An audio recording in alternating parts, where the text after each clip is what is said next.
Welcome to ThrowForward Thursday. My name's Graeme and join me as I show you how to not have a really bad day. Last week I told you the story of NASA's DART program. If you haven't watched that video, please make sure that you do. The link is in the show notes or the notes with this video.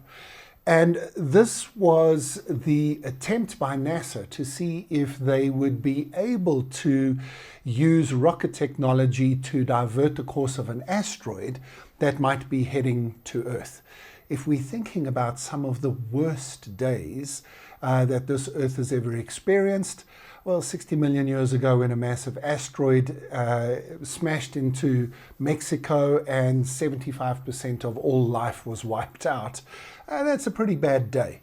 And I want to pick up that theme today and talk about what you can do as a business leader in order to make sure that you think about worst case scenarios.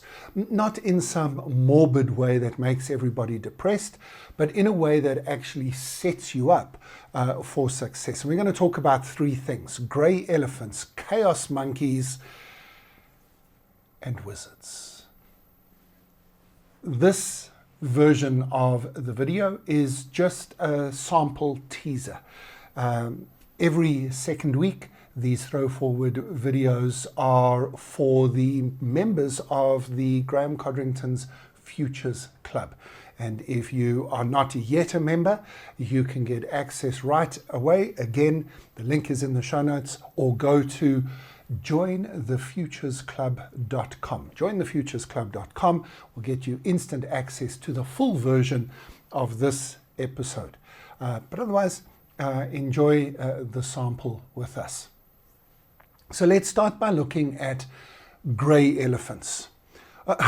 What I mean by that is, if we think about the phrase, there's an elephant in the corner of the room, what we're talking about is something that should be fairly obvious, that you can't really hide an elephant in the corner of the room, but nobody really talks about it and often even pretends that it's not there.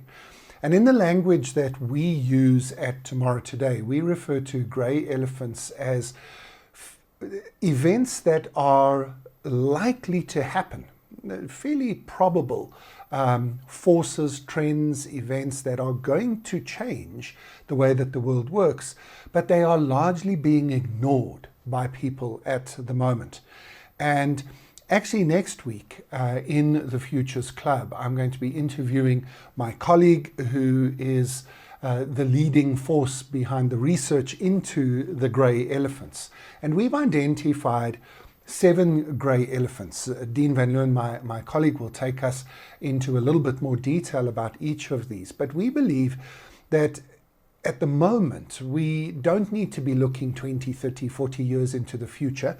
Fine, if you've got time and resources to do that, to do it. But right now, we are at such a significant, pivotal moment of change in the way that the world works, possibly even in human history, that at least these 7 grey elephants are just sitting there. So an aging population is one of them, where we know that the demographics of the world are changing. And it's not just aging, it's the fact that people are getting married later, they are having children later, they are having fewer children, and those children will do the same again. People are living longer, and people are also working longer. So every part of our lives is being stretched out, and that changes. There's almost no industry that we can think of that isn't impacted by that, and almost no countries that wouldn't have to change their policies significantly. We've seen, for example, the change in the retirement age in France. America's pushing to change the retirement age as well. In France, they did what they often do when deep structural change happens, and that is they go and riot in the streets, but it was pushed through.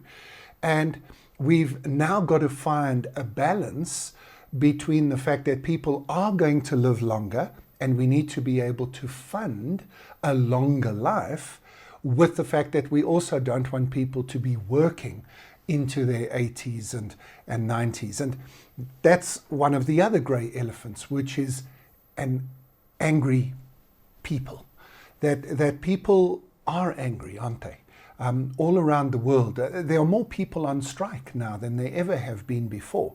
And that's because people are upset about how the world is working. At a deeper level, it's because the systems are changing and the old rules are no longer working.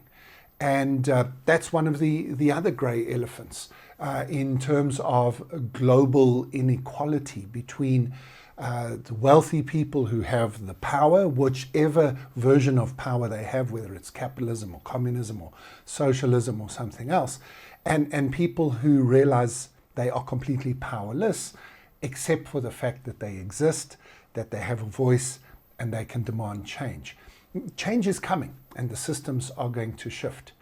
We can, of course, also look at an angry planet in terms of looking at climate change and looking at pollution, looking at industries like plastics, for example. We're going to have to do something about plastic like we did with CFCs a few decades ago, rising sea levels and so on.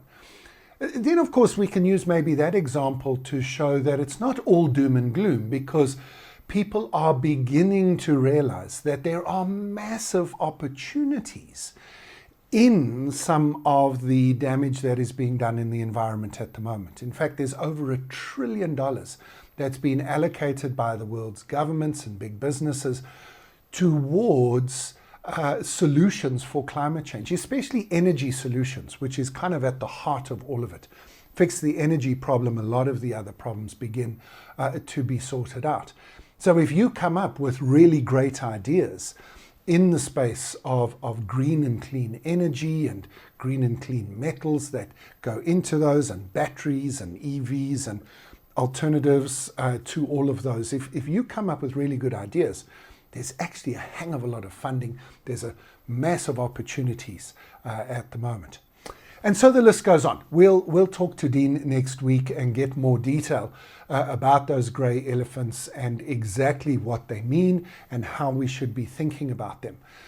But this is the first thing that we need to do. If you as a business do not want to have a really bad day, you need to be looking around at what are the big structural changes that are taking place that will change the rules for success and failure in your business. These are things that are not just sort of making progressive changes, making changes like increasing the speed or decreasing the costs or slightly expanding markets. But these are things where the rules, the underlying structures and systems are being shifted and changed. And in that environment, there are massive opportunities along with the threats. We refer to those as the kairos moment, a Greek understanding of a moment of time, the kairos moment, which was this moment that came where things changed, and those leaders who were ready for the change, who were ready to take advantage of the shifts, they got massive advantage and moved into the future and left everybody else behind. Kairos moments brought about by the grey elephants that at the moment we are ignoring.